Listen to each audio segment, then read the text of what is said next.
Um, Today's one is it's a deep one. I won't lie to you guys, it's a deep one. Um, I want to touch on the silent war that seems to be happening on men. I'm actually going to play a video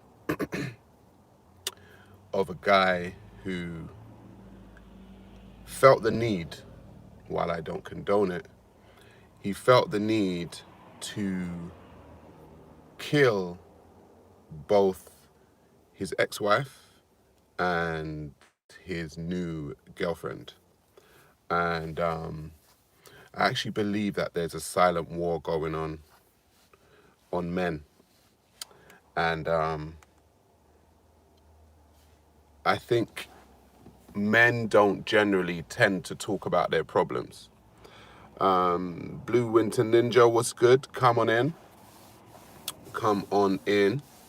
You guys pull up a chair. Pull up a chair. Mystique, what's good? Come on in. Pull up a chair. Let's get going. Yeah, there's a silent war going on. And men don't tend to speak about their problems. They tend to hold them in, generally. They're not very vocal about, things that they're going through, etc., etc. So I'm just going to play this video and I'm going to get your take on it. I want you guys to listen very carefully if you haven't seen it already and if you haven't heard it. Just listen. I'll make it quick. For everybody out there that supported me and really knows what's going on, thank you all. I've been going through a custody battle. I've been going through having my ex-wife say I molested my children and all kinds of craziness. Been fighting for custody for 3 years. So, shit has been real crazy. What's up, Oliver? You know about this. Oop. Shit has been real crazy. What's up, Oliver? You know about this. Going through it with my ex-wife, blah, blah, blah. So, me, start dating somebody new. And she got pregnant. And, we got in a fight. First thing she does is threatening that she's going to do the same thing. You're never going to see your kids, blah, blah, blah. It's the holidays, man. I don't have no family, nothing. Anyway, I just did something crazy, man. I just shot my ex-girlfriend in the head, yo. Felt like a dream. Like, I never thought I would be that guy. I can't go to prison, so the person that really started my depression and all of this is my ex-wife. So she next, and then I'm going to do myself too. But I just wanted to say this to people. Don't play with people's emotions, man. Don't lie on these men. Oh, here's my ex-wife right here. Oh, today's the day. This guy shot his ex-girlfriend in the head because she was threatening to take away his children. He then said he's gone to his ex-wife's house because she has accused him of molesting his children, and she has been, keeping his children from him. He's going through a custody battle, and he felt the need to go and kill her and then kill himself. It's reported in the news in his town that that's exactly what happened. And I don't condone what this man done, in any way, shape or form. The reason why I'm making this video is because when men are going through what they're going through, they tend to stay silent. And a lot of people ask me, oh, Sarah Garvey, why do you speak about, why do you, champion the manosphere, and why do you speak about men's problems and da da da da da? And it's because men don't speak. And if I can be a voice for the way men generally feel, then so be it. I'll be that voice. So this guy killed his ex-girlfriend, shot his ex-girlfriend in the head. then went and killed his ex-wife and then killed himself. Crazy. Because of a custody battle, because of, allegations. Tomorrow, I will be premiering a video on this channel with a man who has been going through a custody battle with with the mother of his child. He has spent upwards of £25,000 just trying to see his own flesh and blood on lawyer fees, court fees, and stuff like that.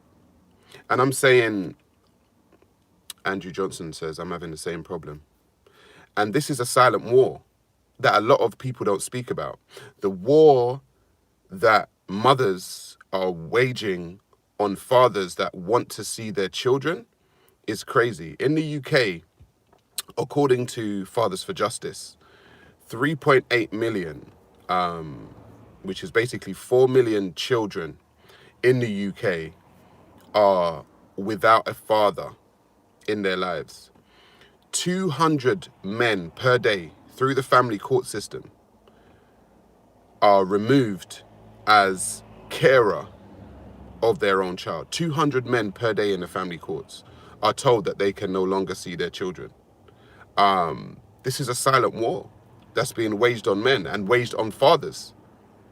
Okay, there is a silent war being waged, and the system in which we live in allows mothers to take fathers away from their children, and the courts allow it. Now, whatever problems that parents have between themselves is whatever problems parents have between themselves, but the children should never be used as a weapon. And what this system has told us is that the better parent is always the mother. Now, as a father myself, I know that that's not always the case. Tomorrow, when the video is premiering, it's called Mr. Ibile's Story, you will find that not always the mother is the better parent. However, this society has been built to believe that the better parent for a child is the mother. And this guy, in the video that I just played, took it upon himself to go and kill his ex-wife and kill his girlfriend because of custody of his children. A lot of mothers do not understand what they are doing to fathers when they play games with their children. They don't understand. And like I said, I don't condone the fact that that man went and killed his ex-wife and killed his girlfriend because of custody. I don't condone it, but a lot of mothers seem to think that they can play games with the children when they break up with the father. And I'm here to say it's not right. It is not right. There's something needs to be done. When you go on the Fathers for Justice website and you hear the stories and you see the statistics as to how many fathers are removed from their child's lives due to the court system, due to mothers saying, the father is abusive, and there is a definite pattern when mothers want to alienate a child from their father. They say things like, he's abusive, he's violent, he's a threat to me, he's a threat to the child. There's a definite pattern that goes on with a lot of these mothers to get fathers removed from the lives of children. And this is a silent war. This is a silent war that's been going on for years. And something needs to be done. Something needs to be done. People wondered why in the UK, when Fathers for Justice scaled Buckingham Palace in superhero uniforms, that these guys were just crazy. These guys are not crazy. These guys are guys that want to see their children. They're telling you that the family court system is so heavily skewed towards women when it comes to children that something needs to be done. Something drastic needs to be done. There's a silent war going on with fathers and the court system and mothers who tend to use children as pawns in a game. Okay, my inboxes And my direct messages on all of my social medias are flooded with men telling me about the problems that they're having with the mother of their child, and how the mother of their child is using, their child as a pawn. There's no excuse to kill someone, and that man took away both himself and the mother of the children. They'll be messed up. I agree, Jenny. I agree. I really do agree. I don't condone what he done. What I'm saying is, what we see there is we see an extreme case of a man at the end of his road, and he's just said, you know what, I can't deal with this anymore. I'm going to take everyone out. And I do not condone it. I don't condone it. But what I'm seeing is this type of rhetoric and these types of situations are happening all over the Western world, not in just in the UK, not in just America. It's all over the Western world. Fathers are fighting to see their children. Fathers are going to court. Fathers are having to go to court to see their children when their children or their child is less than an hour's drive from their house. Like, it doesn't make any sense. Why would a father lives less than an hour away from his children, less than an hour's drive from his children, and he's got to go to court, pay money to lawyers, pay money to the courts just to see his children? How does that make sense when he could just drive to the mother's house and collect the children? This is such a flawed system that we have over here when it comes to fathers and their children. It's ridiculous. It's so heavily skewed towards the mothers. My father is fighting the same battle for my half sister. The court doesn't do anything about it. These types of stories. What's your name? Boulder Hebris. These types of stories, I hear them every day. Every day I hear these stories from fathers saying they're fighting to see their children. The courts are doing this. 200 children per day are left without a father due to the court system in the UK. 200 children today are going to be left without a father in the UK because of the family court system, and because a mother said that this father is not suitable, okay, to see this child. Again, I want you all to tune in tomorrow at 8 p.m. On my YouTube channel. I will be telling, or Mr. Ibile will be telling his story. I've put the promo up about his battle to see his child, and some of the kind of things that the mother puts in place, the types of hoops that he has to jump through just to see his child. And that's something that I've come to realize when mothers say that, oh, the father of my child or the father of my children doesn't see his children, I always say it doesn't make sense. It doesn't make sense. Yes, there are deadbeat dads out there. Yes, there are men that don't want to see their children. There are many. But many men walk away from these type of situations due to the fact that the mother is giving this man so many hoops to jump through that he's just said, you know what, fuck it, keep the children. Keep them. If you're going to make me jump through all of these hoops just to see my child, then fuck it, keep them. And so many men are just fed up. They're just fed up. If you go on the Fathers for Justice website, you will see how many men are actually committing suicide over this. Committing suicide over the fact that they're in a custody battle with their children, can't see their child, and all of these things. There's so many men going through this. Big up, Ultra. How you doing, brother? Thanks for the donation. There's so many men going through these custody battles and taking their own lives, going through the depression, and just living a life that they wish they never lived, and all they want to do is just see their children. That's all they want to do. And this whole court system is making it really difficult. Shola says, too many dads are getting destroyed over this. I agree. Do you think the political focus on sex and race causes the divide and missed opportunities in men? I don't know if that's on the subject, but yeah. The subject is a silent war going on with men and fathers and their children. My first ever medic patient was a failed suicide over not seeing his child. This is a silent war, folks. Right? This is something that because men don't speak about, they don't talk about it. Men generally don't talk about their problems. They keep it in, and then they keep it in and they commit suicide. They keep it in and they go crazy like the guy done and just, kill the wife and kill the girlfriend. And it's not good enough.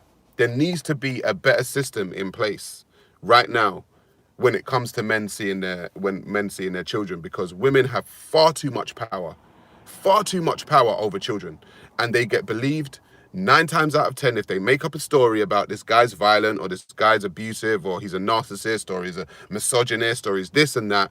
Everyone just believes the woman automatically, okay? And the father is left out in the cold, and the father's seen as a demon and the bad guy and the guy that everyone's supposed to stay away from.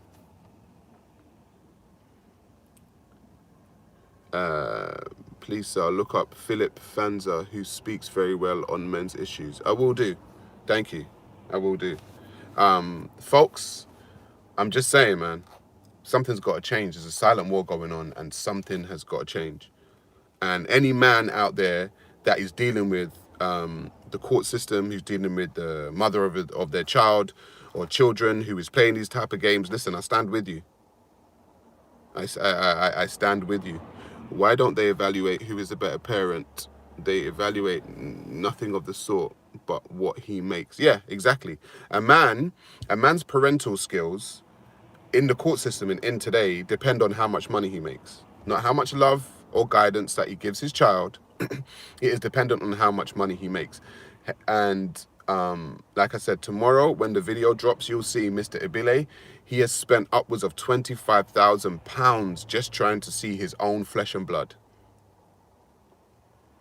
Is this happening to unmarried men as well? Yes, Thomas Hooper, it's happening to both married men and unmarried men. Okay, it's happening to both. Once a man divorces from a woman, the statistics, I believe, are within 2 years, a lot of the time, within 2 years, he no longer has access to those children. After being married to this woman with his children. Men are committing suicide over this. Men are going crazy over this. Men are going into depression over this. Mothers have too much power. Mothers have too much power over the children. They are always seen as the better parent, and the system's flawed. And you will see tomorrow with Mr. Ibile's story, he's had to record conversations. He's had to film altercations. He's had to do all of that just to show that the mother of the child is the one that is the bad parent, because obviously he's the father and he's going to be seen automatically as the bad parent. My wife is using my kids as a weapon right now, says Spencer Robinson. Listen, the amount of times I hear these stories, the amount of inbox messages that I get from men, I believe you.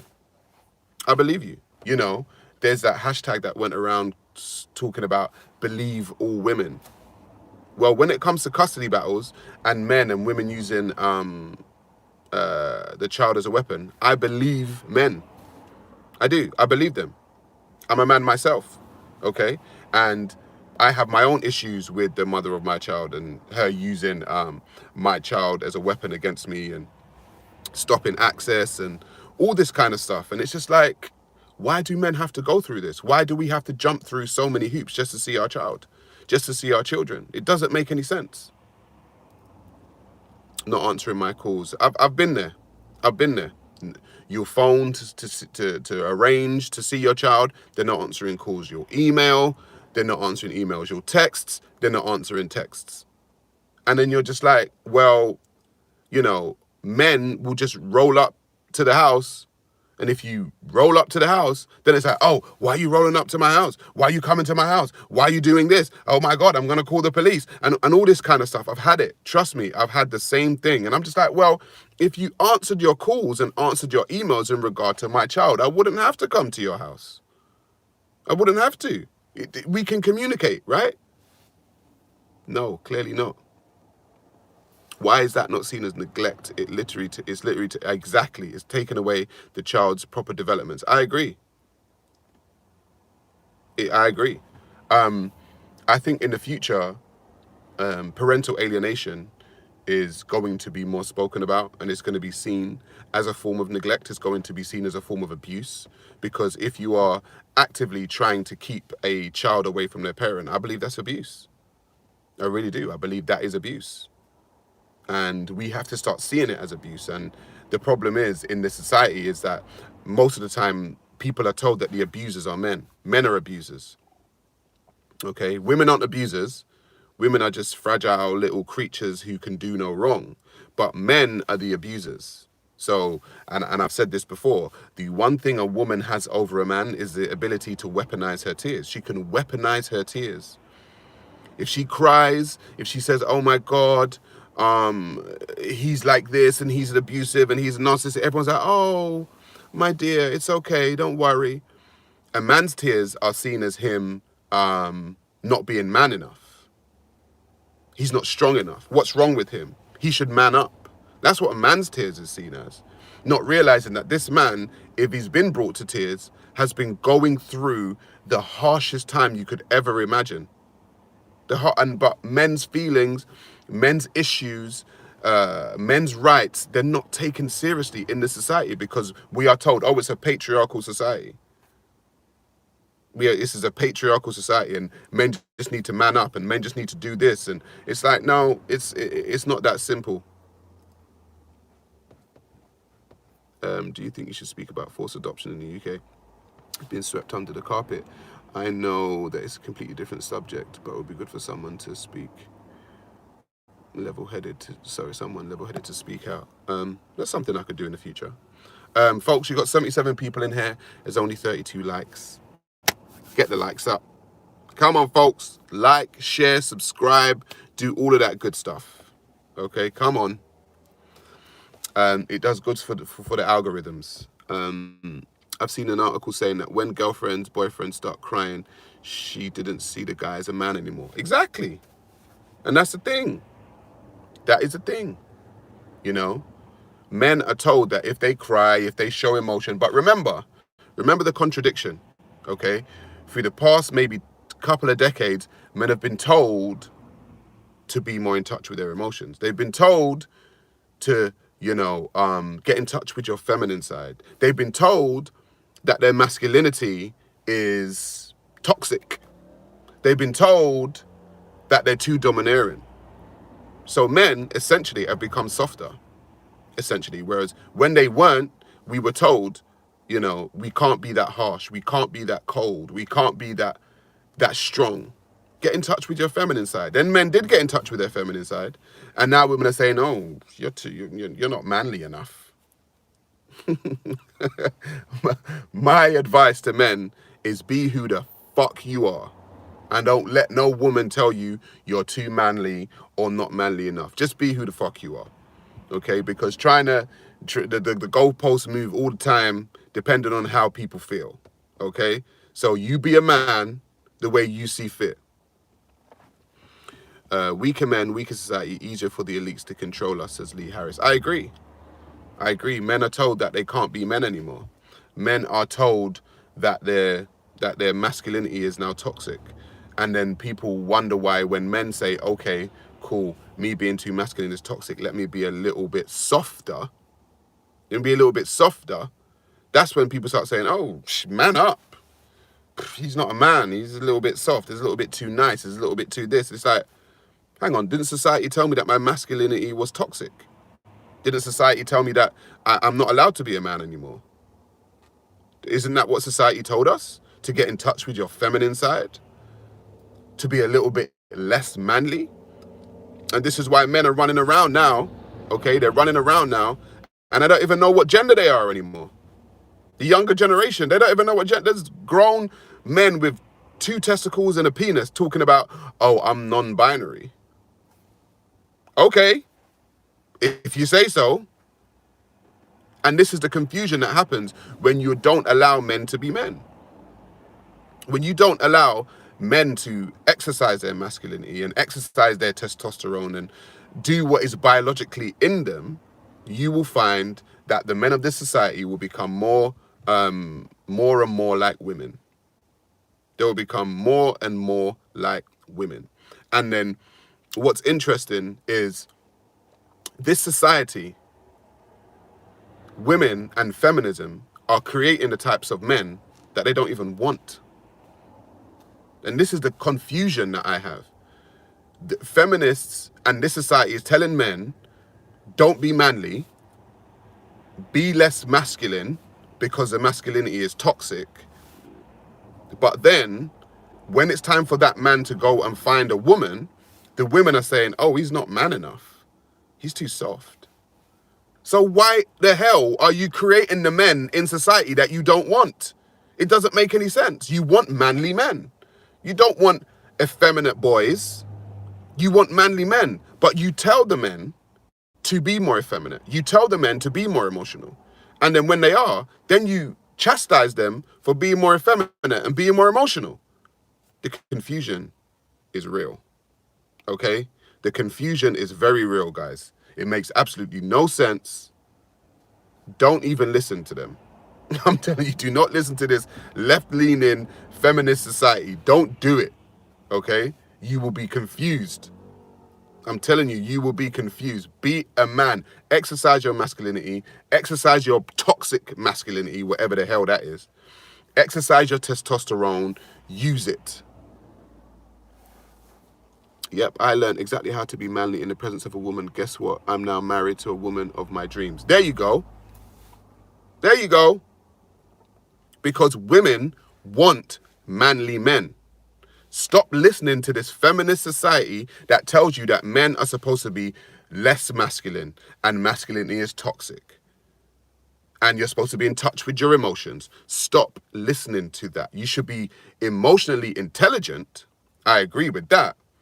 But when the society tries to make men into women, and then you wonder why so many young men don't even know what gender they are anymore. So many young men just walking around telling you that they don't even have a gender anymore. It's just like, what created this? Because we've been told that our masculinity is bad. And it ain't. But that's what we've been told. But it ain't. And so men's circles, or what they call the manosphere, or what they call the red pill community, is actually needed at this time. It's needed, okay? Don't listen to these fucking feminazis. Don't listen to them. Don't listen to them. And this is part of the silent war also. There's a silent war on masculinity. There's a silent war on masculinity in this society.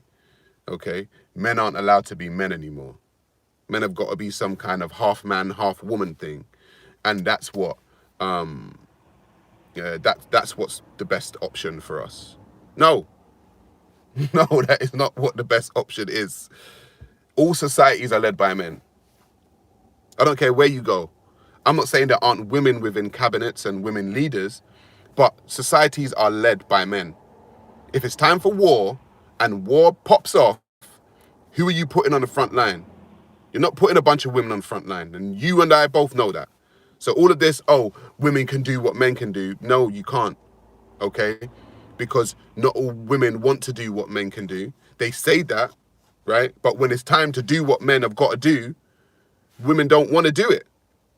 Which is why when you go into the STEM fields, okay, science, technology, engineering, and mathematics, you will find that when you have an egalitarian society, which means that things are all equal, men tend to choose the STEM fields.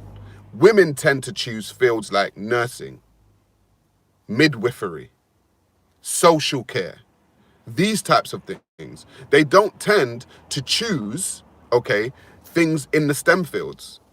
You don't want, when things are the most equal, women don't go for the equal choices, and then they start saying, oh, this society is patriarchal. Well, you can go to university just like a man can do. You can go to college. You can choose your job of choice. Okay, you can do all of that, yet and still you choose the fields that aren't science, technology, engineering, and mathematics. And science, technology, engineering, and mathematics run the society. Social care, midwifery, nursing, they're all needed, but they don't run the society. They don't build the society. And men tend to go into the STEM fields and women don't. So when women start to say, oh, we are, this society is patriarchal and we're not getting the same equal rights. Yes, you are. You can do everything a man can do, but you choose not to. You choose not to. The Scandinavian countries are the most egalitarian societies you'll find. They're the ones that are the most equal. And when men and women have the most equality, women still tend to choose out of the STEM fields. They choose midwifery, they choose nursing, they choose social working, they choose social care, they choose teaching. They don't choose science, technology, engineering, and mathematics. Some do, but most don't. But those fields, the men choose. Society wants everyone confused but them. It's working, and those young minds that that the women's side, they can produce more slaves. This is modern day Pharaoh. Actually, there's a wage gap, but it's not because of sexism. Social care, as we see, is largely for women. Sarah, always a voice of reason. Men build and protect society. Do your research. Agreed. Looks like Western society will slowly collapse. Families is what build nations. Agreed. I'm telling you, right? From the outside of the Western society, China are looking in, China are looking in. Russia are looking in. India are looking in. And they're saying, seems to be crumbling from the inside, that one. And when societies become weak, people pounce. When societies become weak, people pounce. What are we gonna do if a war pops off? Throw the guys at the front who don't even know what bloody gender they are? Is that what we're gonna do? No. That's not what we should be doing. What, throw the women on the battlefield where the men should be? No. That's not what we're gonna do. Your manliness is a good thing. Okay? It's a good thing. It forwards societies, it helps societies grow, it does all of that. Don't ever be told by anyone that your manliness is a curse. It's not. The society was built by men. All societies are built by men. Sewage systems, rail systems, planes, trains, automobiles, the houses, the plumbing, everything built by men. And then women in this society, after being so comfortable in the society that men built, feel that they can talk shit about men. Men of this, men of that. It's like, excuse me, love. Aren't you using a phone, a laptop? Aren't you sitting in a comfortable house? Do you have hot water coming out of your pipes? Are you driving a car? Are you going on holiday on a plane? Yeah. Men built all of that. So when you want to talk shit about men of this and men of that, okay, cool. Well, take all the stuff away that men actually built for you to be comfortable enough to talk shit about men. And then we'll see where you are. We'll see where you are. Don't talk shit on men. We're not having it anymore. We're not having it. Okay? And men need to start asserting this. They need to start checking women and saying, listen, all this shit that you're talking, this is what is the reality of the situation. Don't be scared. Because I'm telling you, women will talk shit about men, but when you check that woman and you let her know exactly what time it is, you see a different side. You will see a different side.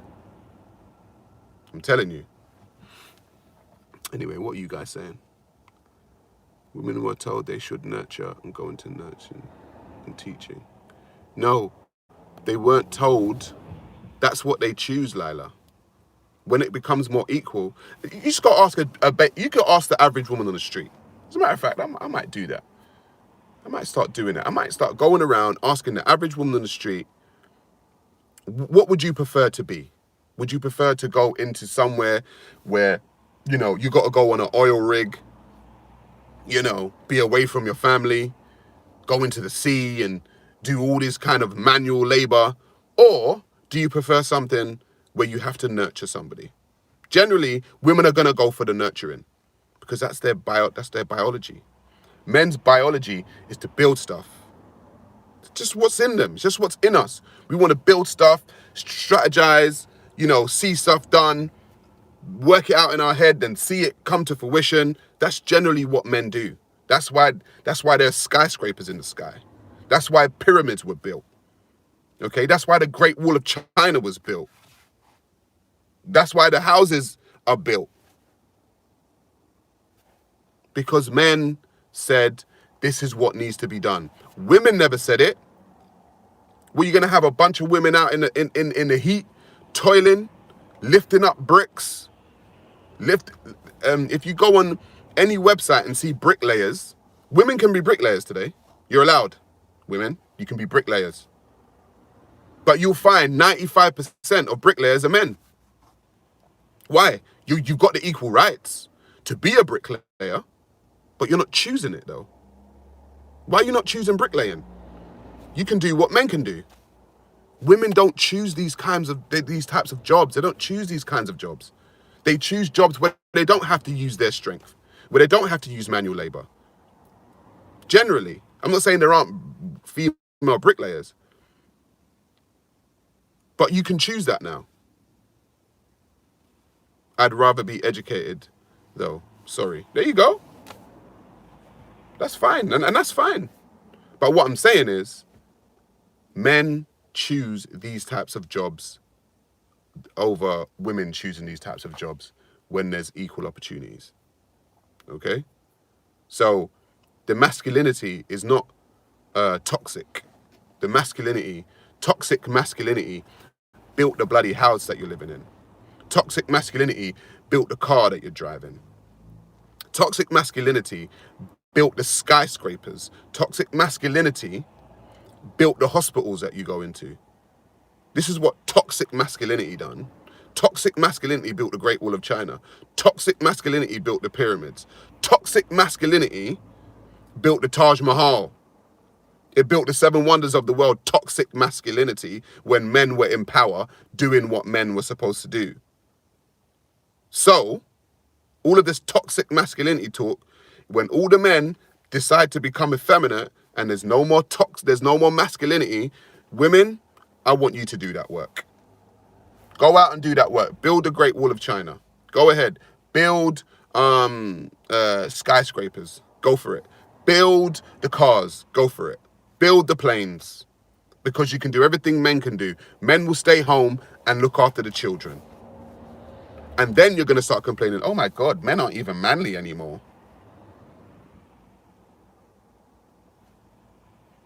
No, you wanted men to be more effeminate. That's what you wanted.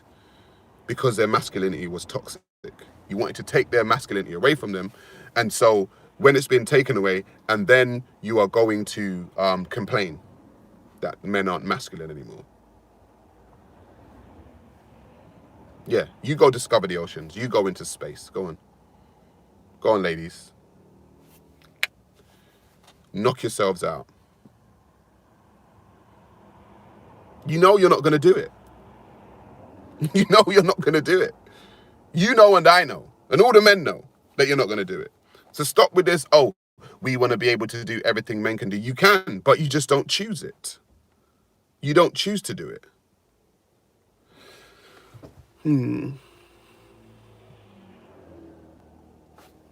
Yup is to be happy, to be house hubby. My woman can go into the manual labor work. Sounds good. They ain't choosing that.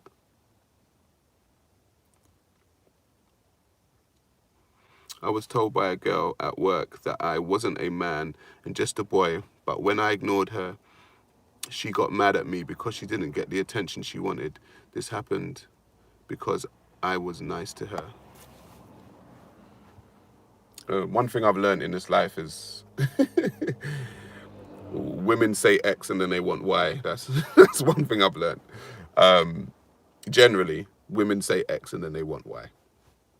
Right? So when you listen to a woman speak about X, just have in the back of your mind that it's total bullshit and she probably wants Y. Because if you've done X too much, she's gonna be like, oh my God, why did you do all of that? You've done too much. I'm sorry, I thought you wanted X. Sorry. Excuse my simple brain. Do you know what I mean? For understanding that you said you wanted X and me doing X. Apparently you wanted Y. I don't know. I didn't know where this confusion, came around. I'm not going to lie to you. It may sound chauvinistic or whatever. Half of the time when women speak, I'm not even listening, really. I'm listening, but I'm not really believing you. I'm not going to lie. Because like I said before, women will say they want a nice guy. Then they get a nice guy. Then they say he's too nice. So it's like, well, what did you want? I thought you wanted a nice guy. Yeah, but he was too nice. What's too nice? I thought that's what you wanted. So you want a man to treat you like shit? Not really treat me like shit, but he's got to have a little bit of an edge and he's got to be a little bit domineering. Oh, hang on. Isn't that toxic masculinity? No, it's not toxic masculinity. It's just that you want him to be a man. Oh, no, but we're told that our masculinity is toxic, so we're not allowed to do that anymore. Well, what do you mean? Women will say, a man made me feel uncomfortable. A lot of the Me Too movement, men are making me feel uncomfortable with his sexual advances, all this kind of stuff. Men have now said, okay, cool, let's take a back seat. If we're in a situation with a woman, let's just chill out. And then she'll go and tell her friends, he didn't even make a move. Well, excuse me, love. The Me Too movement is a real thing, okay? And what I don't want to do is make a move and then be told, oh my God, you made me feel uncomfortable. It's like we don't know the rules anymore. The lines are all blurred. We don't know. And just to protect ourselves, we're just going to be like, okay, cool, let's take a back seat. And these are the reasons why you have the men go in their own way movement. Because men are confused. The men are literally confused. We don't know the rules anymore. The rules are changing day to day. We thought it was one thing. Now it's another thing. Men are just like, you know what?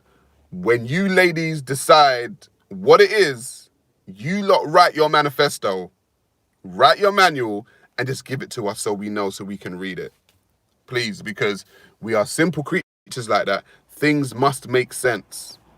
So when women understand the rules and they know what they actually want, write the manifesto and give it to us, men, so we know exactly what we're supposed to be doing. And if we deviate from that, then you can say, oh, you didn't read the manual. And we'll be like, oh, okay, cool, sure, I missed that part. But until then, we don't know what the fuck you want. We don't know what the fuck you want. Yeah, folks, anyway, I'm going to roll out. Thank you for everyone that donated. Thank you to everyone that tuned in. People tune in tomorrow at 8 p.m. for the Mr. Ibile story to see the silent war that is being waged on men and fathers in particularly, and see how a man is struggling to see his own flesh and blood, spending up to £25,000 trying to see his own flesh and blood. The court systems need to be changed. The laws need to be changed. Things need to change. Okay, folks? So listen, you guys enjoy the rest of your day. And again, I'm telling y'all, to 2022, the podcast is upon us. The podcast is upon us. So get ready for that. And you lot have a good day. Peace, family. Peace.